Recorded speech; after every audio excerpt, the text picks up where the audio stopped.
Assalamualaikum warahmatullahi wabarakatuh. Alhamdulillah kita bisa berjumpa lagi di channel ini. Salawat dan salam tetap tercurahkan kepada junjungan kita Nabi Muhammad Shallallahu Alaihi Wasallam. Semua kita selalu diberikan kesehatan, dilimpahkan rezeki, dipanjangkan umur, amin. Dalam kesempatan ini, mari kita mendengarkan tausiah dari Gus Baha. Jadi saya mohon selama ini Anda sudah baca, tapi mungkin hanya rutin saja. Kenapa rutin?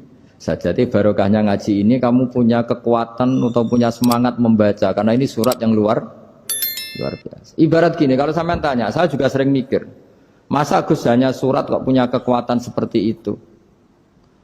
Di dunia ini, kata Allah, mulai Nabi Adam sampai kiamat, nggak ada yang bisa menandingi kekuatan kalimah. Kalimah itu kata-kata. Nggak ada yang bisa menandingi kata-kata. Misalnya Anda nge-grab, berangkat,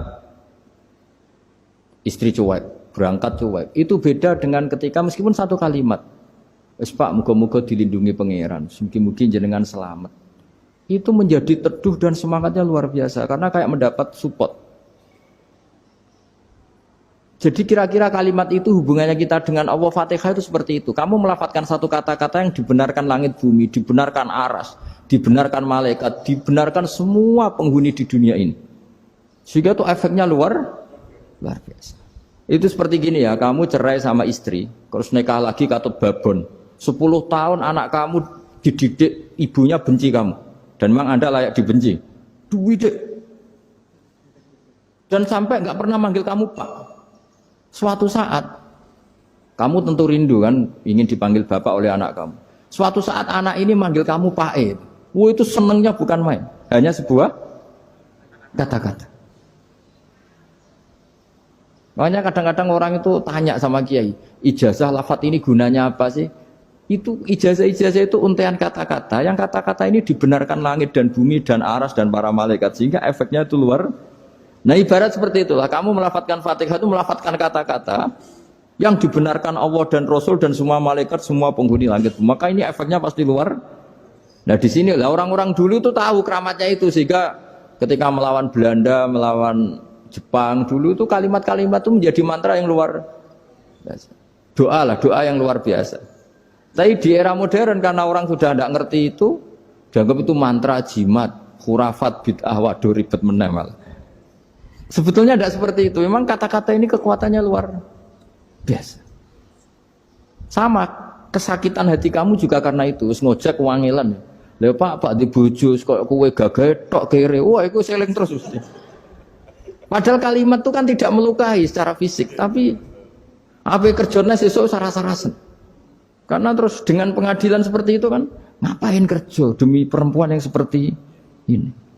Lagi-lagi kata-kata ini luar. Nah bayangkan kalau kata-kata itu adalah kalimat yang diajarkan Allah lewat Rasulnya, lewat malaikat Jibril. Kayak apa kekuatannya? Nah, kira-kira Fatihah itu gitu. Kalimat yang baik, kalimatan thayyibah diajarkan oleh Allah dan Rasul, kayak apa kira-kira kekuatannya? Pasti luar biasa. Wong support yang dikatakan istri kita, anak kita aja luar biasa, apalagi ini support yang diajarkan Allah dan Rasul. Ya makanya saya mohon kalau baca Fatihah, baca kalimat-kalimat thayyibah ketika sholat itu dijiwai. Ya misalnya Rabbana lakal hamdu mil'us samawati wa mil'ul ardi wa mil'u ma syi'ta min syai'im. Engkau zat yang layak dipuji, dan pujian ini memenuhi langit dan bumi. Karena kita tahu nggak ada sejengkal di alam raya ini kecuali di situ ada rahmat Allah. Misalnya kamu bisa lewat sampai rumah saya, kamu mungkin anggap biasa saja. Coba kalau ngalami likuifaksi, tahu-tahu bumi ini ambles, bisa ngelewati yang likuifaksi itu luar. Tanyakan orang pernah ngalami likuifaksi di Sulawesi, itu melihat bumi bisa diinjak nggak ambles itu, wah luar. Nah, sama nggak ngalami itu sehingga lewat bumi ya biasa aja. Coba kalau ngalami seperti tidur, biasa aja. Coba kalau ada gempa, bahwa bumi tenang ini sudah nikmat yang luar biasa. Masa kamu ngakuin nikmat nunggu digituin? Ya kan? Nah, makanya baca Fatihah dijiwai lah, bahwa ini kalimat yang luar biasa. Nah, saya teruskan ya. Warwa Muslimun fi sahihihi an Ibnu Abbas radhiyallahu anhuma annahu qala bainama Jibril alaihi salam qaidun dan Nabi itsami anaqidan min fawqi Farafa'a ra'sahu faqala hadza babun minas sama' futihal yawma lam yuftaqadhu ilal yaum. Fanazala minhu malakun faqala hadza malakun nazza ilal ardi wa lam yanzil qattu illal yauma fasallim. Waqal abshir binuraini qad uti tahuma lam yu'tahuma nabiyyun qablak Fatihatul kitab wa khawatimu suratil Baqarah. Jadi suatu saat Jibril ini jagongan kira-kira gitu sama Rasulullah. Tahu-tahu langit itu gemuruh. Langit gemuruh kata Jibril terus semuanya ngangkat kepala ke langit. Ini pintu langit baru ini dibuka, yang sebelumnya tidak pernah dibuka seperti ini. Turunlah malaikat, yang malaikat ini pun malaikat spesial, yang enggak malaikat murahan lah kira-kira gitu, yang enggak pernah turun ke bumi kecuali juga saat itu. Dengan penyambutan yang luar biasa, dengan semuanya tidak pernah terjadi. Hanya karena bahas surat Fatihah.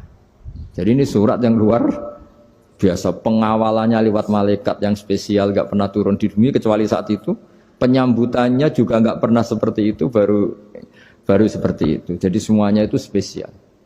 Nah, kenapa ini spesial? Karena di situ ada isi puja-puji kepada Allah Subhanahu wa ta'ala. Ada ikrar kita, alhamdulillah rabbil alamin, ar-rahmanir rahim.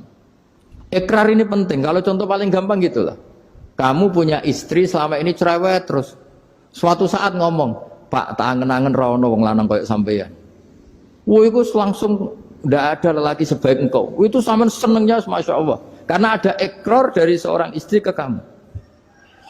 Nah, bayangkan kalau ikrar kita sebagai hamba diakui oleh Allah Subhanahu, maka ikrar ini akan dicatat sebagai kebaikan kita yang kita panen nanti di akhirat. Karena ada ikrar.